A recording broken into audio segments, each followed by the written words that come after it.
that spray cleaning to clean, so it's just all towel. A little bit clean mga kalaw. So see, because my grandkids, if they're all here, they're all 5 of them, they're all here. Oh my God, my car gets so disaster. So mga kalaw, this vacuum here is too strong that you can probably cup your butt. Ow! It's so strong. If you ever want to have your butt bigger, you can lift this vacuum suck it up.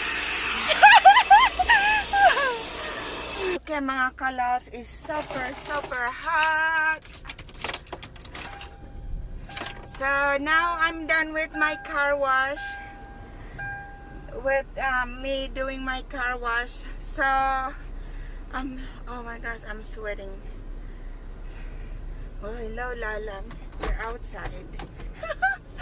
So now we are going to just gonna make my life easy. I'm just gonna go ahead and pick up some KFC.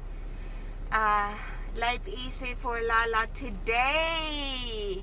Yes, mga kalaws. After working and everything, sometimes we need that life easy. Lulu truck papaibutin pa ako yata kanina. Kalukarit. I think that what I'm saying is the car, there's a giant car in front of me. He didn't see me. He almost smacked me. My front. So so mga kalaws, I can cook. I really do. It's just me, I don't like the kitchen. Lazy. I'm just don't like the kitchen, period. So yeah.